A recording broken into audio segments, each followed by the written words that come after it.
L'exploration spatiale est quelque chose de lent, très lent. Les programmes spatiaux s'étalent sur des dizaines d'années et nous donneraient parfois l'impression que rien ne bouge. Pourtant, vous allez le voir dans cette vidéo, c'est en fait complètement l'inverse. Nous sommes désormais fin 2019, prêts à passer dans une nouvelle décennie. Mais aujourd'hui, plutôt que de se projeter dans le futur, partons faire une petite rétrospective des années 2010 dans le spatial que nous venons de vivre. Il est à noter que cette vidéo ne résumera que l'exploration active de l'espace, à travers les lanceurs ou les missions spatiales, et laissera de côté pour des raisons de temps, les observations faites depuis le sol. De plus, en raison de la longueur de cette vidéo, cette dernière sera découpée en 2 parties. Commençons sans plus tarder.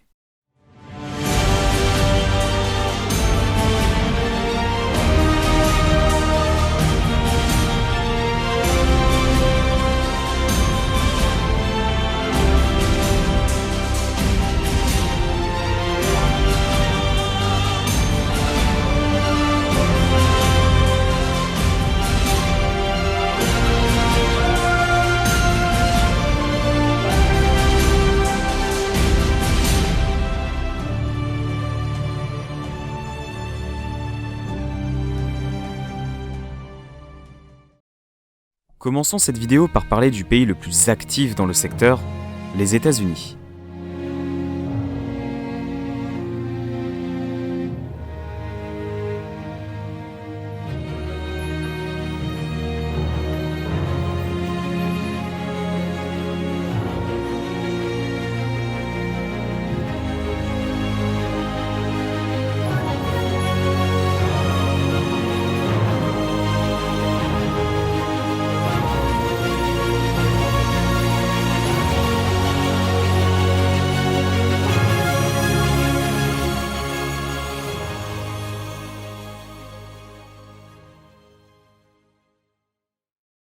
Faisons le point sur la situation au début de la décennie. À ce moment, le pays dispose de 8 lanceurs. Tout d'abord, les petites Minotaur, Taurus et Athena, d'anciens missiles transformés en lanceurs orbitaux à la fin des années 90. Ces 3 lanceurs peuvent être à l'époque tirés depuis les bases de Cap Canaveral en Floride, Vandenberg en Californie, Wallops en Virginie et Kodiak en Alaska. L'un des autres lanceurs états-uniens, Pegasus, est sûrement le plus étrange. En effet, ce lanceur à poudre tiré depuis les années 90 a la particularité d'être lancé depuis un avion, à partir de nombreux aéroports dans le monde, aux États-Unis, mais également aux Canaries ou depuis les îles Marshall par exemple. Les 4 autres lanceurs sont des lanceurs lourds, dont la moins puissante est la petite Delta II de chez United Launch Alliance, tirée assez régulièrement. L'autre lanceur de la famille Delta est la Delta IV. Cette dernière est déclinable en plusieurs versions, Medium, Medium Plus et Heavy. Le dernier lanceur conventionnel américain est l'Atlas V, déclinable en de nombreuses versions en fonction de la masse de la charge utile et de l'orbite à atteindre. Le dernier lanceur américain en service en 2010, c'est la navette spatiale américaine, le seul vaisseau habité américain. 3 navettes sont alors en service, Atlantis, Endeavour et Discovery. Les 2 autres, Challenger et Columbia, ayant été détruites en vol quelques années plus tôt. Les États-Unis possèdent donc à ce moment les bases de Cap Canaveral, Kennedy Space Center, Wallops, Vandenberg, Kodiak et également la plateforme maritime Sea Launch, exploitée conjointement avec la Russie. Nous reparlerons de cette base dans la partie qui sera consacrée au spatial russe. Étant donné le nombre d'événements, nous allons diviser cette partie par famille de lanceurs ou missions spatiales et non par année. Commençons par parler des petites Minotaur, Taurus et Athena. Athena tout d'abord passa la décennie sans aucun vol, bien qu'elle ait failli décoller une fois en 2013 avant que l'armée américaine n'annule ce vol. Le lanceur, bien que toujours officiellement en service, risque pourtant de ne plus jamais être revu sur un pas de tir. Les 2 autres lanceurs ont eu, eux, une carrière un peu plus remplie. Taurus, qui est basiquement une fusée Pegasus montée sur un missile Peacekeeper, fut tiré à 2 exemplaires, en 2011 et en 2017, à chaque fois depuis la base de Vandenberg. Le vol de 2011 se solda par un échec, la coiffe du lanceur refusant de s'ouvrir. Quant à Minotaur, elle fut lancée 7 fois cette décennie, 3 fois en 2010, 2 fois en 2011, puis 1 fois en 2013 et en 2017, depuis 4 bases différentes, Cap Canaveral, Kodiak, Wallops et Vandenberg.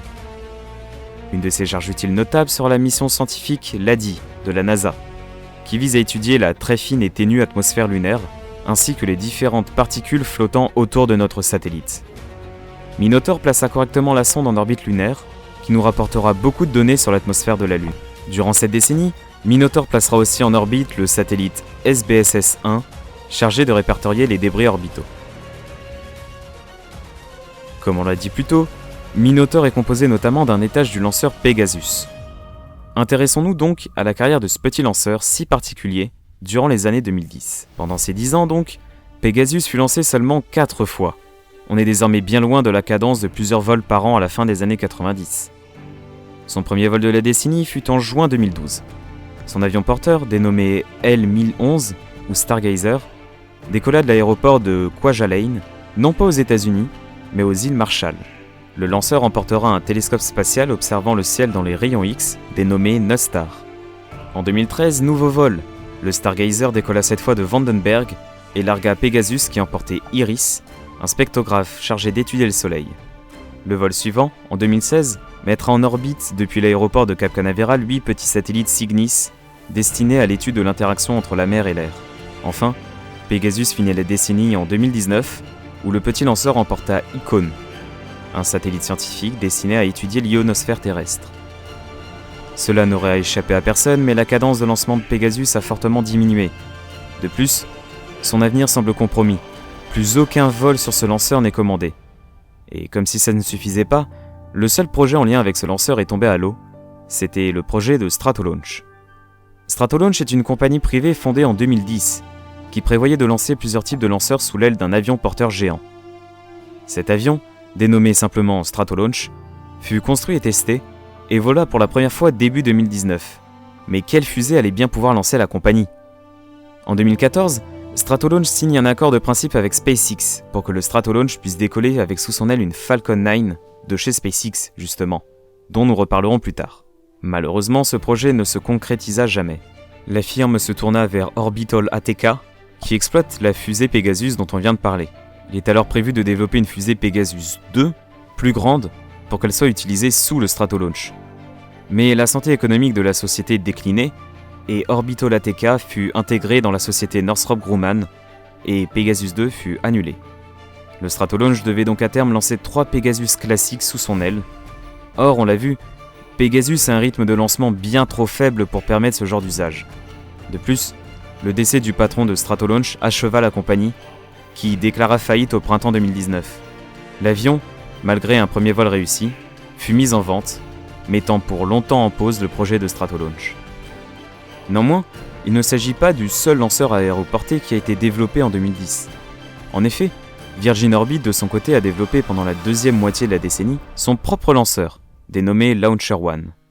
Bien qu'il n'ait pas volé dans l'espace au cours de cette décennie, la société aura tout de même effectué un test de largage grâce à un Boeing 747 modifié. Néanmoins, ce n'est pas dans le domaine des lanceurs aéroportés que Virgin Galactic a fait parler d'elle cette décennie. La firme a développé et a fait voler le Spaceship Two, un avion spatial suborbital devant à terme servir pour des lancements touristiques. En 2014, le premier exemplaire de l'avion, baptisé VSS Enterprise, effectue un vol d'essai, mais se crache, tuant ses pilotes. Le deuxième exemplaire, VSS Unity, sera une version améliorée pour éviter qu'une telle catastrophe ne se reproduise. L'avion réussira en décembre 2018 à atteindre l'altitude de 82,7 km, qui est officiellement la limite de l'espace, mais uniquement selon la législation américaine. Le début des vols touristiques est prévu pour le début de la prochaine décennie. Virgin Galactic n'est pas la seule entreprise à vouloir emmener des touristes dans l'espace. Une autre compagnie privée vise également ce but, Blue Origin. La compagnie fut fondée par Jeff Bezos en 2000, le patron d'Amazon, mais ne fit aucune réalisation notable avant le début de la décennie. C'est en 2015 que leur premier lanceur fera son vol inaugural, la New Shepard. Il s'agit d'une fusée suborbitale, composée d'un premier étage et d'une capsule habitée, le tout pouvant atteindre une altitude de 110 km environ. Le but final est de rendre accessible aux touristes le vol spatial, en offrant un court vol au-delà de la ligne de Kármán.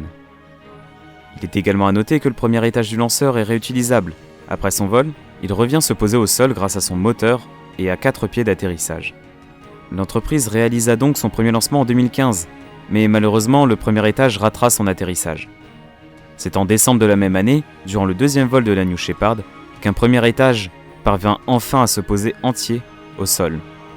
Bien sûr, tous ces vols étaient inhabités. Et il en sera de même pour tous les autres vols de la décennie, la capsule étant uniquement remplie de diverses expériences de la NASA ou de mannequins. En tout, la New Shepard volera 11 fois aux limites de l'espace, tous ces vols étant réussis haut la main. Bien que n'ayant jamais eu de problème, il est pourtant nécessaire de vérifier la sécurité de la capsule avant d'espérer embarquer quelconque passager dedans. C'est ainsi qu'en 2018, Blue Origin effectua une mise à feu des moteurs de secours de la capsule, vérifiant ainsi la sûreté du système. En tout, seuls 3 premiers étages différents ont volé, et tous, sauf le premier exemplaire, ont été réutilisés sur des vols suivants. Bien qu'aucun astronaute n'ait jamais volé sur ce lanceur, la société garde toujours l'espoir de débuter l'exploitation commerciale de la New Shepard en 2020. Néanmoins, la New Shepard n'a pas été la seule activité de la firme durant ces 10 ans. Blue Origin a notamment annoncé en 2019 travailler sur un atterrisseur lunaire dénommé Blue Moon, qui devrait être capable d'emporter du cargo et des hommes sur la surface sélénite. Le seul élément concret ayant été dévoilé est le moteur de l'atterrisseur, dénommé BE7. Comme ce chiffre l'indique, le BE7 n'est pas le premier moteur développé par Blue Origin. Outre le BE3, propulsant la New Shepard, l'autre moteur marquant est le BE4. Ce dernier a été développé pour être installé sur le futur lanceur lourd actuellement en développement chez Blue Origin, la New Glenn. Néanmoins, en attendant son premier vol prévu en 2021, l'entreprise a souhaité pouvoir commencer à fabriquer ses moteurs, mais pas pour leur compte. En effet, le BE4 a été sélectionné pour propulser la future Vulcan de chez United Launch Alliance. Revenons donc sur cette histoire de Vulcan. Mais pour ça, il nous faut nous pencher sur l'activité de United Launch Alliance durant cette décennie, et donc sur les vols des Atlas V, des Delta II et des Delta IV. Commençons par la Delta II. Le petit lanceur bleu cumule au début de la décennie 148 vols, ce qui en fait l'un des lanceurs américains le plus tiré, même s'il reste bien derrière certains lanceurs russes. La Delta II est à cette époque dans une mauvaise passe. L'armée de l'air américaine a stoppé les contrats sur ce lanceur pour passer sur Atlas V et Delta IV, 2 lanceurs plus puissants et flexibles. Cela implique que la production en grand nombre du lanceur doit baisser, augmentant donc le coût du lanceur. La NASA décidera donc d'abandonner également la fusée, préférant ainsi d'autres fusées moins chères. Néanmoins, 8 derniers vols seront achetés par la NASA. La Delta II lancera donc des missions scientifiques cette décennie, comme Cosmo ou ICESat, cette dernière étant la dernière charge utile du lanceur, lors de son dernier vol donc, en 2018. Cette mise à la retraite marque par ailleurs la disparition définitive des lanceurs développés à partir de missiles balistiques des années 50.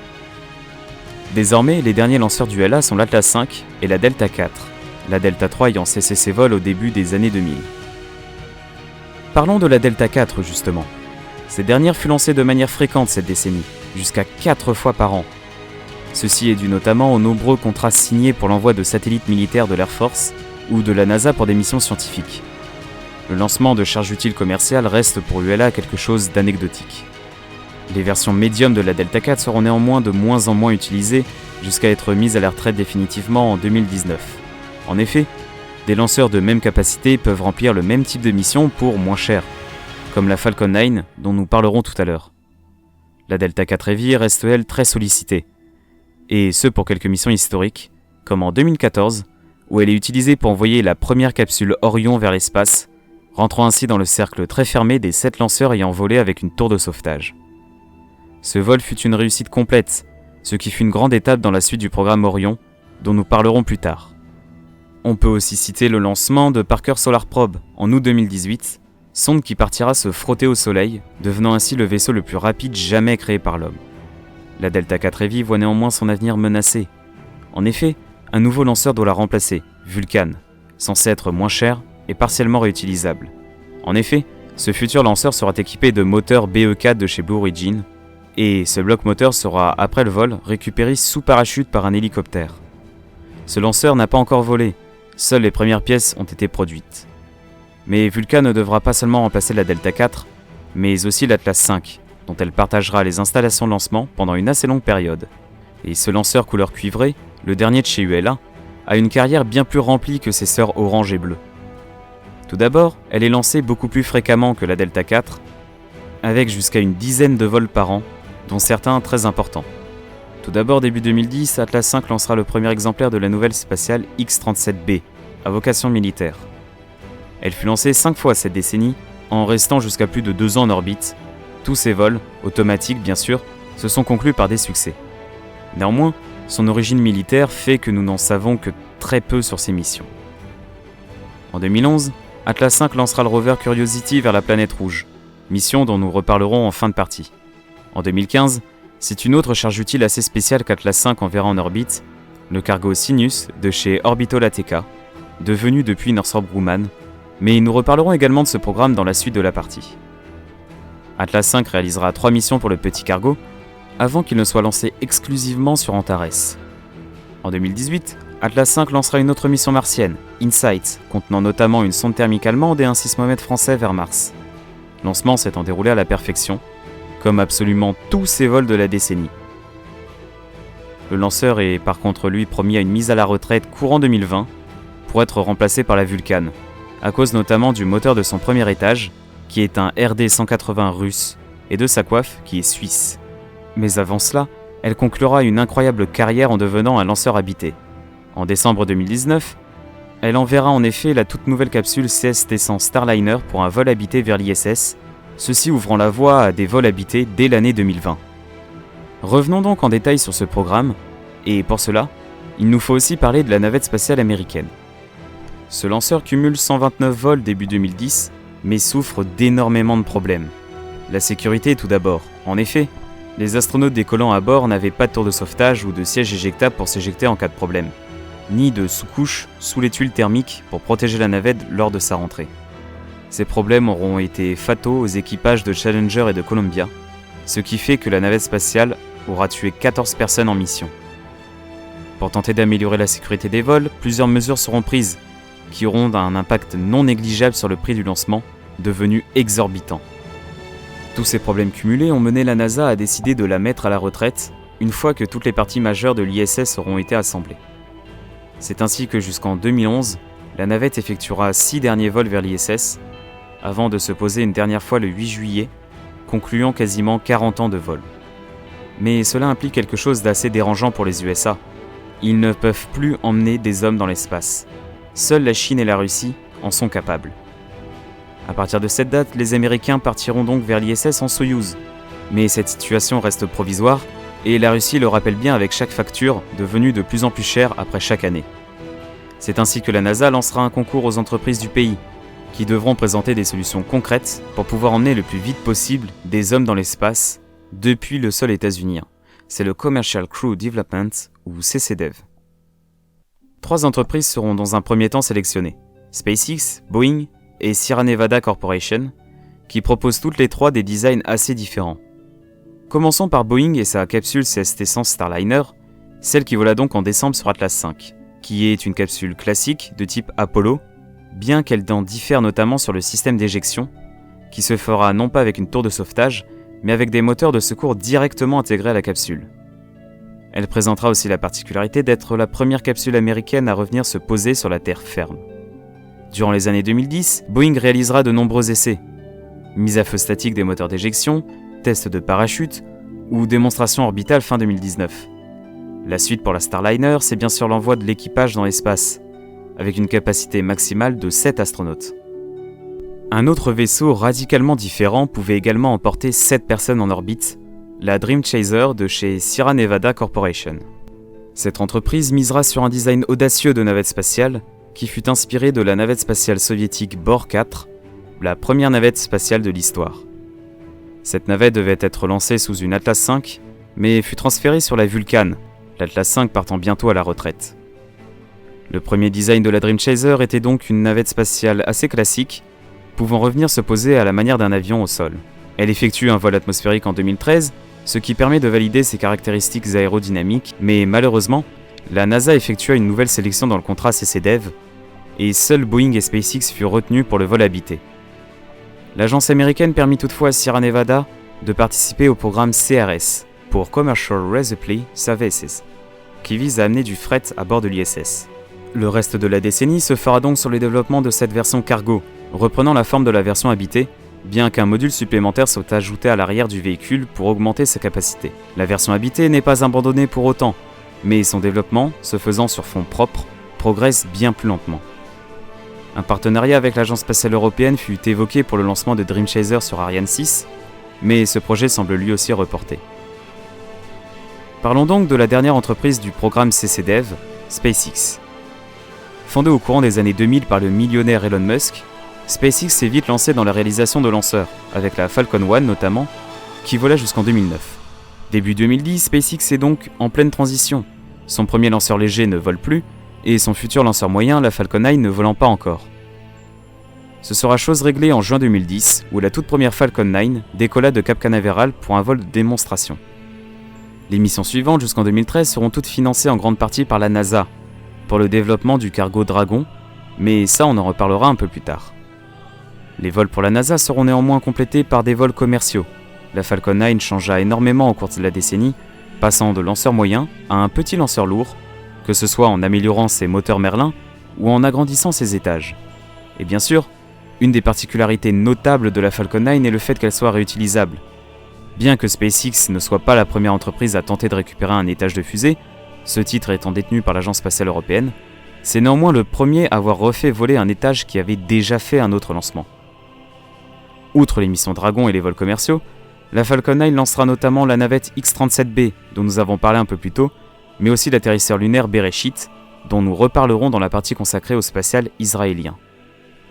La Falcon 9 subira de nombreux échecs, dont 2 ont impacté directement la charge utile. Tout d'abord l'explosion en vol du cargo Dragon CRS-7, puis l'explosion lors d'une mise à feu statique pour la mission Amos 6.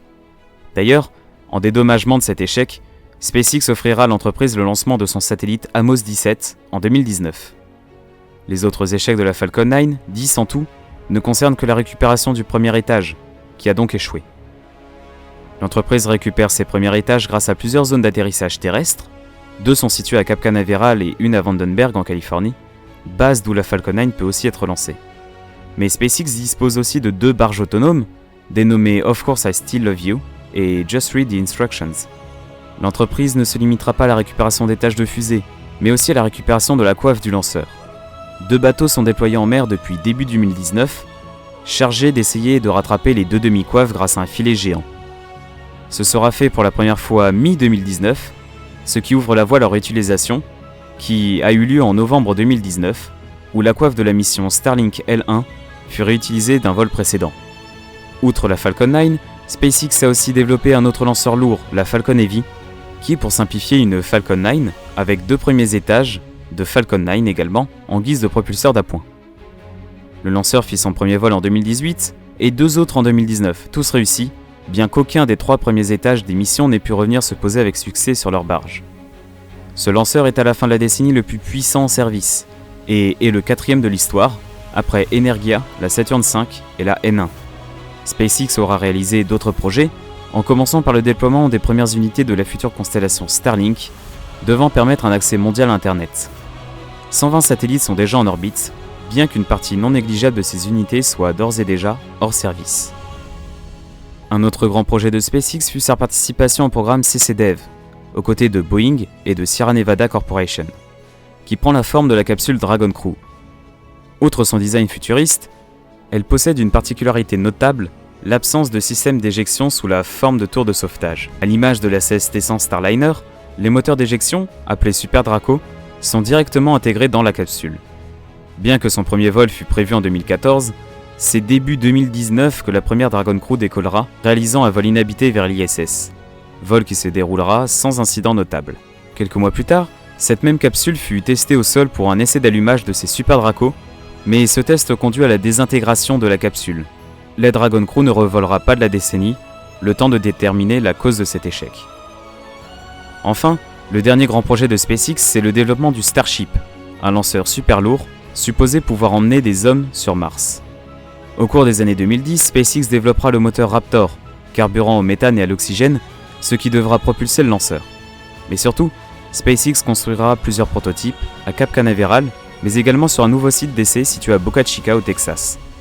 Parmi eux le Star Hopper, un démonstrateur technologique qui effectuera notamment un vol de quelques dizaines de secondes, ou encore les premiers exemplaires du Starship, bien que l'exemplaire Mark I ait explosé durant un test de pressurisation des réservoirs.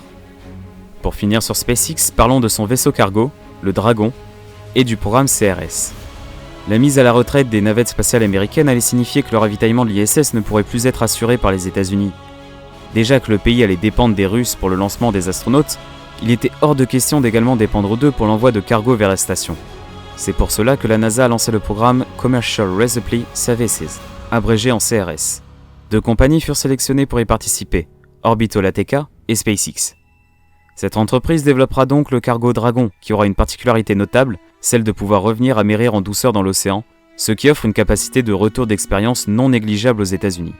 Jusqu'à fin 2019, il effectuera 19 vols, dont un seul échouera à cause de l'explosion de sa Falcon 9. L'autre participant de ce programme est Orbital ATK, qui développera le cargo Sinus. L'entreprise décidera de le lancer non pas avec des lanceurs déjà existants, mais d'en créer un, dénommé au départ Taurus 2, puis Antares. Ce lanceur moyen ne sera utilisé uniquement que pour l'envoi de Sinus vers l'ISS, et ce depuis la base de Wallops en Virginie. Sa première version, dénommée Antares 100, est propulsée par 2 moteurs NK-33, datant du programme lunaire soviétique. Mais en 2014, une Antares explosa et retomba sur son pas de tir, détruisant donc bien sûr le cargo Sinus CRS-3 qu'elle transportait. Le retour en vol du lanceur en 2015 marque l'arrivée de sa version Antares 230, qui n'est plus propulsée par des NK-33, mais par des RD-181 russes. Ceci a été fait pour une meilleure compatibilité entre le bloc moteur et le premier étage qui est fabriqué chez Yuzhnoye en Ukraine sur le modèle du lanceur Zenit 2. 11 vols ont eu lieu jusqu'à fin 2019, dont 10 furent des succès. Le dernier de ces vols fut le premier de la nouvelle version Antares 230+, qui permet désormais d'augmenter la poussée des RD-180 à 100%. C'est aussi le premier vol pour le contrat CRS-2, qui n'est que le renouvellement du contrat initial avec la NASA. Quant au cargo Sinus, il vit lui aussi de nombreuses améliorations au cours de ses vols. La principale, c'est son autonomie. Généralement, après s'être désamarré l'ISS, le cargo peut encore passer plusieurs mois en orbite pour le déploiement de satellites ou réaliser d'autres expériences, avant de finalement revenir brûler dans l'atmosphère terrestre. Cela ne sert pas uniquement au déploiement de charges utiles, mais ça sert aussi à Orbital ATK, devenu entre-temps Northrop Grumman, de pouvoir expérimenter les voyages en autonomie longue durée, et ce pour un objectif précis, participer au futur programme lunaire américain. Ce programme s'articule autour de 2 éléments principaux, le vaisseau spatial Orion et la Deep Space Gateway, renommée depuis LOPG. Orion est un vaisseau développé au début des années 2000 au sein du programme spatial Constellation, visant à ramener des hommes sur la Lune. Le programme fut néanmoins annulé et remplacé par le programme SLS, mais le vaisseau Orion échappa à cette suppression. Le plan actuel prévoit la réalisation d'un lanceur super lourd baptisé SLS, dont de nombreux éléments viennent du programme de navette spatiale américaine, et ce n'est pas fait par hasard, mais pour continuer à faire vivre les entreprises qui produisaient les pièces de la navette, même une fois que ces dernières soient mises à la retraite, fin 2011. Fin 2019, aucune SLS n'a jamais décollé, le programme prenant beaucoup de retard. Néanmoins, les différents éléments composant le premier exemplaire sont en phase finale d'assemblage pour un premier vol prévu en 2021. Et les contrats ont été signés avec les entreprises américaines pour les prochains vols, mais aussi avec les entreprises étrangères. En effet, plusieurs pièces du moteur du 2e étage sont françaises, et le module de service d'Orion est de confection européenne, dérivé de l'ATV, dont nous reparlerons dans la partie européenne justement. Orion a elle subi plusieurs tests cruciaux cette décennie. Elle réalisera un vol orbital à bord de la Delta IV Heavy et un Ascent Abort en juillet 2019. La LOPG, elle, est une station spatiale en orbite cislunaire qui a reçu l'intérêt de nombreuses agences spatiales dans le monde et qui devrait être lancée durant la prochaine décennie. Il nous reste encore à parler de quelques sociétés. Revenons très vite sur Northrop Grumman, qui, outre Antares, mène aussi un autre projet, le lanceur lourd Omega. Bien que n'ayant effectué aucun vol cette décennie, ses composants ont été testés à de multiples reprises, dont notamment ses propulseurs à poudre. D'autres entreprises du New Space sont apparues cette décennie, comme Firefly Aerospace ou Vector. Mais aucune d'elles n'a lancé une fusée vers l'orbite, bien que les essais au sol se multiplient. Une seule autre société a réussi à atteindre l'espace, Rocket Lab. Fondée en 2008 en Nouvelle-Zélande, elle lança en 2009 sa première fusée suborbitale, dénommée ATA-1. Néanmoins, c'est avec un autre projet qu'elle se fera connaître, son petit lanceur orbital Electron. L'un des plus petits lanceurs au monde effectua son premier vol fin 2017, qui se conclura par un échec. Néanmoins, le vol suivant, et tous ceux qui suivirent, se conclurent par des succès. Electron a beaucoup de caractéristiques étonnantes. Tout d'abord, elle est lancée depuis la Nouvelle-Zélande, une première pour le pays. Ensuite, ses moteurs Rutherford sont propulsés par des turbopompes électriques, et Electron peut être équipé d'un petit étage d'accélération, dénommé Curie. Le lanceur effectuera 10 vols jusqu'à fin 2019, qui furent soit des vols de test, soit des vols commerciaux, ou des charges utiles pour le compte de la NASA. Si ces contrats avec l'agence américaine sont possibles, c'est grâce à l'entreprise qui a installé son siège social non pas en Nouvelle-Zélande mais aux États-Unis. C'est aussi grâce à cela qu'elle pourra lancer dès 2020 depuis la base de Wallops aux USA. Le pâtir est déjà en construction et est presque quasiment terminé. Pour la prochaine décennie, Rocket Lab nous réserve aussi un lanceur réutilisable. En effet, le premier étage d'Electron devrait aussi être équipé de parachutes. Il nous reste à parler d'une dernière compagnie de lancement, très peu connue du grand public, le Sandia National Laboratories, qui a effectué en 2015 sa première tentative de vol orbital avec la Super Strippy, un petit lanceur à poudre qui décolle de Kauai dans le Pacifique. Malheureusement, le lanceur explosa après 58 secondes de vol, détruisant sa charge utile, des CubeSats. Le lanceur ne revolera pas de la décennie, mais en octobre 2019, l'Air Force fait toujours figurer Sandia sur la liste des entreprises pouvant lancer ses satellites.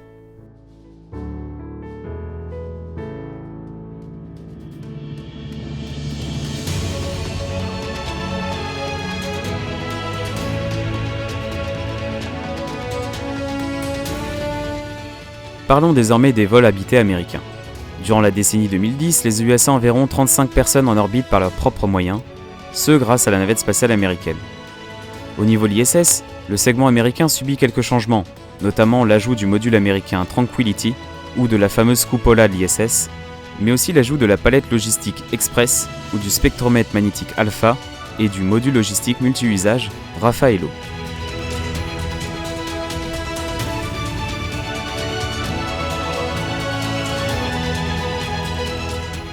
Au niveau des sondes spatiales, la décennie fut très chargée. On va procéder par planète pour simplifier le tout. Tout d'abord, parlons de l'exploration de notre étoile, le Soleil, qui s'est faite tout au long de la décennie grâce aux missions SDO, Stereo B, RECI, TRACE, SOHO en partenariat avec l'Agence spatiale européenne, WIND et dernièrement la sonde Solar Parker Probe. Ces missions nous aident à comprendre plusieurs grands mystères entourant notre étoile et donc à mieux prévoir son comportement futur. Mercure, elle, est explorée par la sonde Messenger, lancée en 2004. En 2014, elle arrive à la fin de sa mission, et il est décidé de la désorbiter pour la faire se cracher sur la planète grise, ce qui sera bel et bien fait, faisant de Messenger le premier objet à toucher le sol mercurien. Vénus fut la petite oubliée de la décennie, aucune mission américaine ne lui ayant rendu visite. Pour avoir de ses nouvelles, il vous faudra patienter jusqu'à la partie consacrée au Japon. La Lune, elle, fit l'objet de l'envoi de 3 sondes. Tout d'abord Grail, lancée pour dessiner une carte détaillée du champ gravitationnel lunaire, LADI, devant s'intéresser à la fine atmosphère lunaire, et Lunar Reconnaissance Orbiter, abrégé en LRO, chargé d'observer en détail la surface lunaire. En orbite terrestre cette fois, on peut brièvement parler du télescope spatial Hubble, qui a continué durant toute la décennie à nous transmettre ses observations et surtout ses magnifiques images du ciel profond. Plusieurs astéroïdes furent explorés sur des orbites proches de la Terre, notamment Bennu, un astéroïde orbité depuis 2018 par la sonde OSIRIS-REx, lancée en 2016, qui doit durant la prochaine décennie prélever plusieurs échantillons à sa surface pour ensuite les ramener sur Terre. Une autre mission, Stardust, a, elle, terminé son extension de mission en début de décennie. Après avoir récolté et ramené sur Terre des échantillons de la queue d'une comète, elle est partie à la rencontre de la comète Tempel 1, où elle restera jusqu'à ce que l'on perde tout contact avec elle en 2011. Enfin, la sonde Deep Impact était au début de la décennie en transit vers sa prochaine destination, la comète 163 249 2002 GT, mais on perdit sa trace en 2013. Mars fut sûrement la planète la plus explorée. 2001 Mars Odyssey, qui, comme son nom l'indique, fut lancé en 2001, est toujours en service fin 2019, devant servir à étudier les minéraux de la surface martienne et servant également de relais en orbite pour les rovers à la surface. Une autre sonde en orbite martienne, Mars Reconnaissance Orbiter, est toujours en service actuellement. Lancée en 2005, elle doit retransmettre à la Terre une carte détaillée de la surface martienne. MAVEN, le dernier orbiteur martien américain, sert à l'identification des gaz de l'atmosphère martienne et sert aussi comme ses 2 sœurs de relais entre le sol martien et la Terre. Parlons-en du sol martien. À la surface début 2010, 2 rovers se partagent la planète, Spirit et Opportunity. Malheureusement, Spirit, coincé dans un banc de sable, stoppera toute communication avec nous en 2011, Opportunity, lui, aura une vie exceptionnelle, mais s'éteindra en 2018 suite à une tempête de poussière martienne qui empêchèrent ses batteries de se charger complètement. Néanmoins, son successeur est arrivé sur la planète rouge en 2016, Curiosity. Chargé d'étudier la composition chimique du sol, il est toujours en activité aujourd'hui et devrait continuer son petit bonhomme de chemin encore quelques années. En 2018, c'est un atterrisseur sans roues qui se posa sur Mars, InSight, avec à bord une sonde thermique allemande et un sismomètre français, ce dernier ayant d'ailleurs enregistré le premier tremblement de Mars. Entre Mars et Jupiter, on l'oublie souvent, se trouve une ceinture d'astéroïdes et une planète naine, Cérès. C'est dans le but d'aller découvrir cette dernière que la NASA a lancé Dawn, qui a tout d'abord survolé l'astéroïde Vesta avant de se mettre en orbite autour de Cérès. C'est en octobre 2018 que la sonde communiquera pour la dernière fois avec nous, Dawn n'ayant plus assez de carburant pour pointer son antenne dans notre direction. Jupiter, elle, vit l'arrivée en 2011 de la sonde Juno, chargée d'étudier la magnétosphère et la composition de la géante gazeuse. Elle est toujours active aujourd'hui et nous envoie régulièrement de magnifiques images de la planète. Depuis 2004, Saturne est orbitée par Cassini-Huygens, une sonde américano-européenne. Chargée de découvrir un peu plus la géante aux anneaux, elle arrivera néanmoins à court de carburant en 2018, et la NASA décide alors d'une grande fin pour elle. Elle ira se désintégrer dans l'atmosphère saturnienne.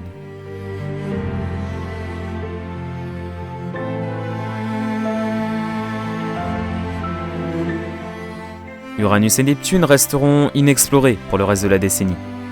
Mais en regardant encore plus loin, on trouve Pluton, qui a eu la chance d'être survolé par la sonde New Horizons pour la toute première fois en 2015, nous dévoilant les premières images de ce monde lointain et glacé. En 2019, New Horizons a également survolé Ultima Thule, renommé depuis Arrokoth, un petit astéroïde situé dans la ceinture de Kuiper. Si l'on cherche encore plus loin, on trouve les sondes Voyager 1 et 2, qui malgré leurs 44 ans en 2019, communiquent encore avec nous. Aujourd'hui, elles sont sorties de l'héliosphère et de notre système solaire, leur voyage continuant désormais vers d'autres étoiles.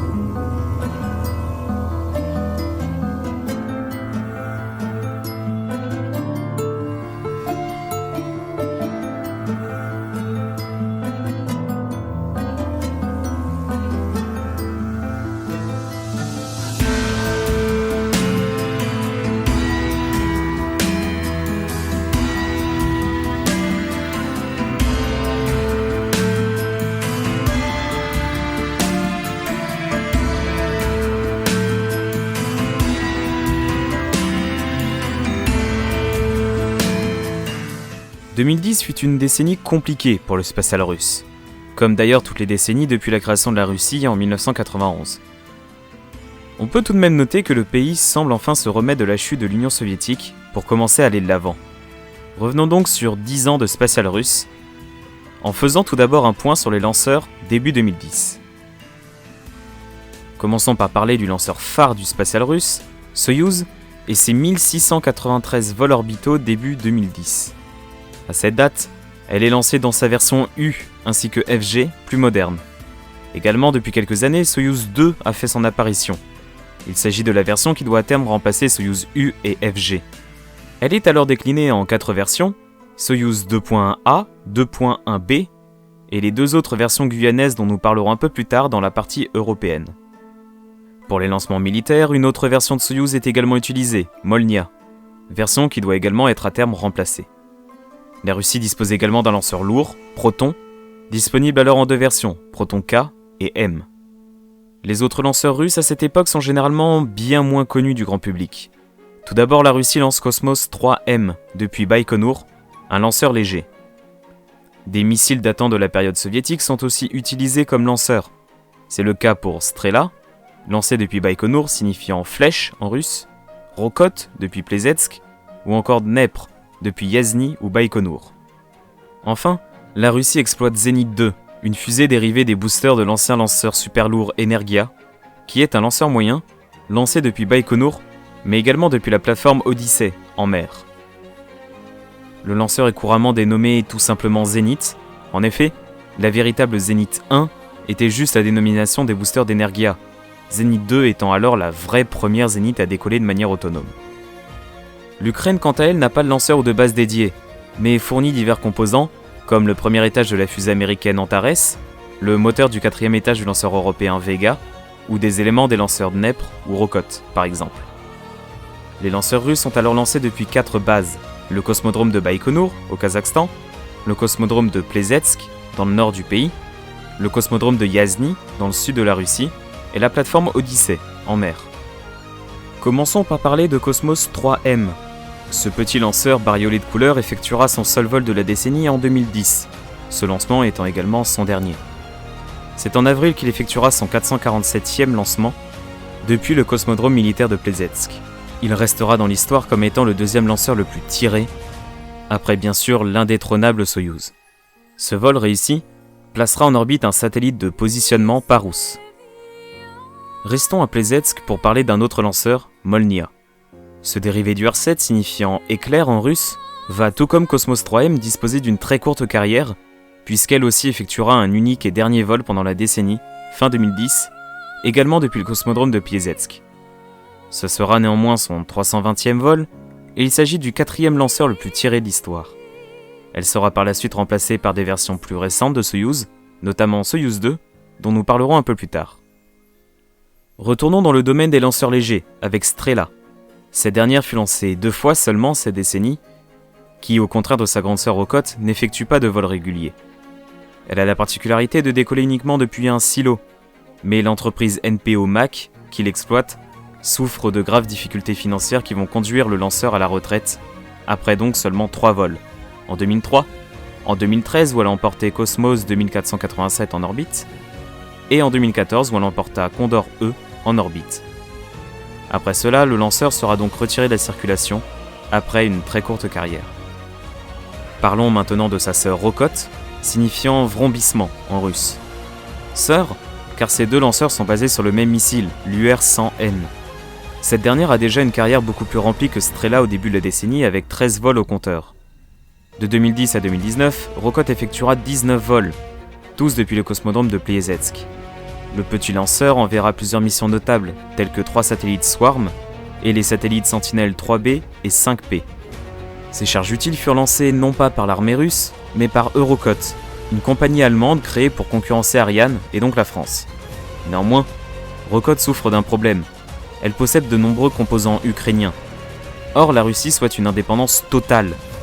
Et le lanceur va donc effectuer le dernier vol d'une carrière bien remplie, fin 2019, ce qui conclura une histoire de 29 ans et 32 vols. Un projet de créer une version Rokot 2 avait été lancé, mais n'a reçu ni soutien ni financement. À la place, on en reparlera, la Russie va créer une nouvelle version très spéciale du Soyouz, afin de toujours avoir un lanceur léger. Poursuivons dans les lanceurs légers justement avec Dnepr, lanceur qui est nommé d'après un fleuve d'Ukraine. Ce dernier commence 2010 avec 13 vols. Comme on l'a dit, le lanceur peut être tiré depuis le cosmodrome de Yazny ou celui de Baïkonour. C'est courant 2010 que la situation va changer, car Dnepr effectuera son dernier vol depuis Baïkonour. Ce vol sera l'un des 13 de la décennie pour le lanceur, qui mettra en orbite de nombreux Smolsa depuis Yazny pour des vols commerciaux donc. Néanmoins, sa conception en partie ukrainienne fait qu'il est lui aussi destiné à être supprimé du parc des lanceurs russes. Et ce sera chose faite en mars 2015, où Dnepr décollera pour la dernière fois avec à bord Compsat 3A, signant par la même occasion le dernier vol orbital réalisé depuis le cosmodrome de Yazny.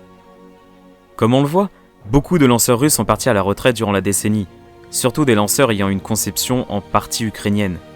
Un autre lanceur a également beaucoup souffert de ce problème, Zénith. Zénith est au début des années 2010 lancé de manière assez fréquente, avec déjà 71 vols. Et durant les 10 années suivantes, elle lancera 2 missions historiques, toutes 2 en 2011. La première, c'est le télescope spatial Spectre-R, l'une des trop rares missions scientifiques russes. Viendra ensuite fin 2011 le lancement de la sonde Phobos-Grunt à destination de Phobos, l'une des lunes de Mars. Le lancement se déroulera à la perfection, mais la sonde rata son insertion en orbite de transfert martienne, la mission n'ayant donc pas pu atteindre son objectif. Malgré ces belles missions à son palmarès, Zénith va commencer à se faire très rare, 5 vols en 2011, 3 en 2012, 2 en 2013 et plus qu'un seul en 2014, 15 et 17. Outre les difficultés qu'a rencontré Sea-Launch, la compagnie qui exploite le lanceur, suite à l'explosion d'une zénith sur la plateforme, le lanceur est surtout handicapé par son origine ukrainienne. Néanmoins, Zenit n'est pas mise à la retraite, mais juste en pause. Fin 2019, il semblerait que le composant d'un nouvel exemplaire du lanceur soit fabriqué, ce qui pourrait signifier un retour en vol durant la prochaine décennie, que ce soit chez Sea-Launch ou Len-Launch, la compagnie exploitant le lanceur, également depuis Baïkonour. On le voit, une grande majorité des lanceurs aux origines ukrainiennes ont été mis à la retraite. Mais ces lanceurs ne sont pas les seuls que la Russie aimerait remplacer. Preuve en est avec Proton, qui est désormais sur sa fin de carrière. Proton, dans ses versions K et M, commence la décennie avec 350 vols au compteur. La version Proton M étant plus moderne et puissante que Proton K, il est alors prévu de remplacer totalement cette version, ce qui sera chose faite en 2012, où Proton M devient l'unique version du lanceur lourd.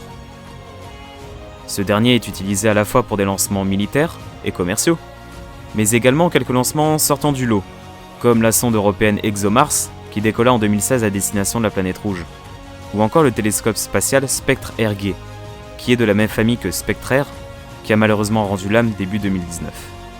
Spectre-RG sera lancé avec succès vers le point L2 de Lagrange du système Soleil-Terre.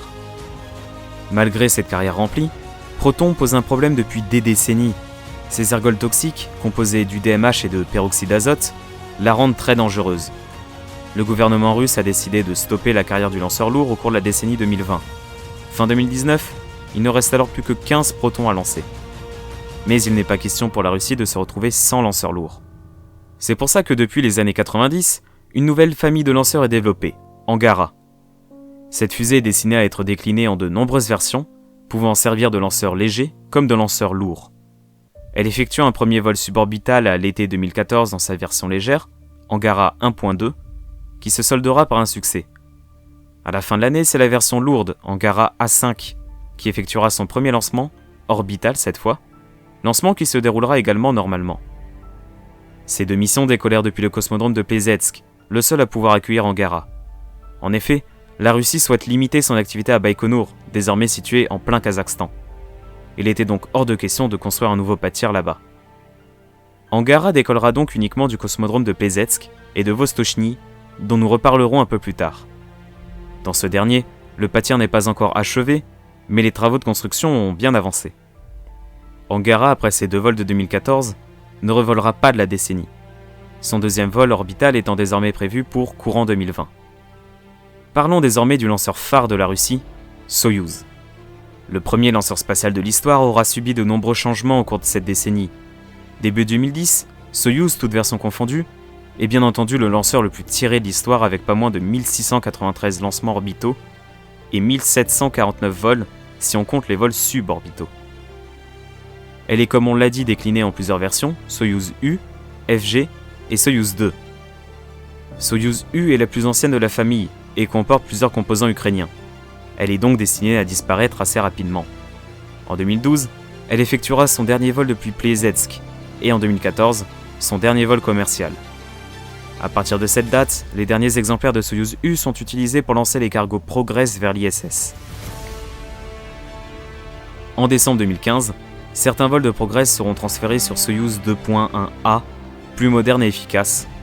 Cette nouvelle version de Soyouz permettant en plus des voyages vers l'ISS en quelques heures seulement. Soyouz U effectuera donc son dernier vol en 2017 pour l'envoi du cargo Progress MS-5 après une carrière de 787 vols. L'autre version historique de Soyouz est la Soyouz FG. Néanmoins, tout comme la Soyouz U, plusieurs de ses composants sont ukrainiens et elle va donc devoir être remplacée. En 2011, Soyouz FG effectuera donc son dernier vol commercial depuis Baïkonour, le lanceur n'étant plus utilisé que pour les vols habités. Soyouz FG lancera un seul et unique cargo Progress pendant les années 2010 pour le vol Progress MS-10. Cette décision fut prise afin de vider le plus vite possible les stocks de lanceurs restants. Début 2018, une Soyouz FG souffrira d'une grave malfonction lors de la mission Soyouz MS-10, forçant les contrôleurs au sol à éjecter les cosmonautes grâce au moteur d'urgence situé sur la coiffe du lanceur. Pendant le temps de l'enquête, le lanceur fut cloué au sol. Pendant cette période, seule la Chine était alors capable d'envoyer des hommes en orbite. Soyouz FG sera utilisée jusqu'en 2019 pour ses vols habités, où elle décollera pour la dernière fois en emportant Soyouz MS-15 en orbite. Après cela, c'est Soyouz 2.1A qui reprend le flambeau des vols habités. Parlons justement de cette nouvelle version améliorée et modernisée, dénommée Soyouz 2, et qui est dérivée en d'une multitude de versions. Début 2010, seuls Soyouz 2.A et 2.1B volent. Elles ne sont que très peu différentes entre elles, ce qui rend très facile les confusions. En 2010, deux nouveaux dérivés apparaîtront, dénommés Soyouz ST-A et ST-B, ST pour Spécial Tropique. Comme vous le voyez à l'acronyme qui est français, ces lanceurs sont assez particuliers car ils ne décollent pas depuis le Kazakhstan ou la Russie, mais depuis la France. En effet, c'est en 2011 que sera inauguré en Guyane l'ensemble de lancement Soyouz, ce qui permet de tirer des charges utiles de poids moyen en orbite. La position idéale de Kourou, proche de l'équateur, fait que Soyouz est bien plus capacitaire depuis le CSG que depuis le sol russe. Et pour bénéficier de cette amélioration, un nouveau modèle de coiffe va alors être dessiné, calqué sur le modèle de la coiffe d'Ariane 4, dénommée 81KS. Cette coiffe servira donc à tous les vols de Soyouz ST-A et B, mais pourra également servir sur les autres versions de Soyouz 2, sauf la 2.1V, mais on en reparlera plus tard. Depuis la France, Soyouz emportera notamment des vols commerciaux, mais également de grandes missions, comme le télescope Gaïa ou Microscope. Néanmoins, l'idée de vol habité depuis la Guyane, rarement évoquée, semble complètement abandonnée. Sur le sol russe, c'est Soyouz 2.1A et 2.1B qui sont en service. Elles décollent du cosmodrome de Baïkonour et de Plesetsk, mais également depuis 2016, depuis le tout nouveau cosmodrome de Vostochny, situé dans l'est du pays, dans l'oblast de l'Amour, à une 50aine de kilomètres du cosmodrome de Svobodny, abandonné en faveur de celui-ci. Cette nouvelle base spatiale russe a été créée afin de ne plus dépendre entièrement de Baïkonour pour les vols commerciaux. Ainsi, le cosmodrome est équipé d'une aire de lancement pour Soyouz, mais également pour Angara. Cette aire, comme on l'a dit précédemment, est encore en cours de construction, mais permettra des lancements du lanceur lourd commerciaux. En 2019, Soyouz 2.1A deviendra la première Soyouz 2 à emporter un vaisseau Soyouz vers l'ISS, Soyouz MS-14. Ce vol étant un lancement de test, le vaisseau était par conséquent uniquement habité par un robot humanoïde dénommé Fedor. La mise à la retraite de Soyouz FG, fin 2019, signifie également que Soyouz 2 est désormais la seule version du lanceur en activité. Néanmoins, il reste encore une version dont je n'ai pas parlé, la très étrange Soyouz 2.1V. Comme on l'a vu au début de cette partie, la Russie a mis à la retraite un bon nombre de ses lanceurs légers, mais il était hors de question qu'elle n'en possède plus. Par conséquent, elle va développer un nouveau lanceur, peu cher, à partir de Soyouz 2, en retirant les blocs latéraux de Soyouz classique, ce qui n'avait jamais été fait en 70 ans de service. Cette modification obligera les ingénieurs à redessiner le premier étage, et également à changer sa motorisation, qui serait trop peu puissante pour la faire décoller. À la place du RD-108, il sera installé un NK-33. Ce moteur fut créé à l'origine pour propulser le lanceur lunaire soviétique N1. À l'abandon du programme, les dizaines de moteurs construits ont été relégués au fond d'un hangar. Ces derniers seront finalement réutilisés un temps sur le lanceur américain Antares, puis sur cette nouvelle version de Soyouz, qui, à chaque vol, décolle donc grâce à un moteur vieux de 50 ans. Cette Soyouz sera appelée Soyouz 2.1V, le V étant la troisième lettre de l'alphabet cyrillique après le A et le B. Elle décollera pour la première fois en 2013, effectuera 6 vols jusqu'à la fin de la décennie. Aucun autre lanceur russe ne fit son apparition durant ces 10 ans, même si du côté ukrainien, un nouveau projet de lanceur a vu le jour. Dénommé Cyclone 4M selon la dénomination russe, ou Cyclone 4M pour nous Européens. Ce lanceur devrait être exploité par Maritime Launch Services pour être lancé depuis le Canada, sur la commune de Kanso. Faisons maintenant le point sur les vols habités en Russie. Le pays est depuis 2011 le seul pays avec la Chine à pouvoir emmener des hommes dans l'espace, et cette situation durera d'ailleurs tout le reste de la décennie. Pendant cette durée, Soyouz enverra 115 personnes dans l'espace, à travers 39 missions, dont une seule, Soyouz MS-10, échouera à atteindre l'espace. Un autre vol, Soyouz MS-9, une fois amarré à l'ISS, souffrira d'une anomalie puisqu'on découvre un trou dans la carlingue du vaisseau. Une sortie extravéhiculaire sera organisée, et ce sera sûrement l'une des plus impressionnantes de l'histoire, les cosmonautes ayant dû découper leur propre vaisseau avec des pinces. Roscosmos, l'agence russe, a annoncé avoir identifié la cause du problème, mais a préféré ne pas nous la dévoiler. C'est aussi cette décennie qu'est rentrée en service la nouvelle version des Soyouz et des Progress, dénommée MS, qui remplace la version TMA-M à partir de fin 2015 pour les Progress et 2016 pour les Soyouz. Les vaisseaux MS permettent notamment un pilotage automatique vers l'ISS. Quant au segment russe de l'ISS, il aura vu l'arrivée en 2010 du nouveau module Razviet, lancé par la mission STS-132 depuis le Kennedy Space Center. Aucun autre changement ne surviendra au cours de la décennie. Un nouveau module, Nauka, aurait dû être réalisé, mais son lancement a dû être reporté à 2020 en raison d'un problème de réservoir. Cela implique également que le module Pierce, qui aurait dû être désorbité pour laisser la place à Nauka, est toujours en orbite. En conclusion, la décennie 2010 fut très importante pour la Russie, qui commence enfin à avancer vers l'avant grâce à la réalisation de plusieurs grands projets, comme Angara ou le cosmodrome de Vostochny. Néanmoins, il lui reste beaucoup à faire pour attraper son éclat d'antan, que ce soit au niveau des sondes spatiales, et oui, aucune mission russe ne s'est jamais posée sur un autre corps que la Terre, mais également au niveau du renouvellement de ses lanceurs, quasiment achevés, ou de futurs plans robotiques et habités vers la surface lunaire.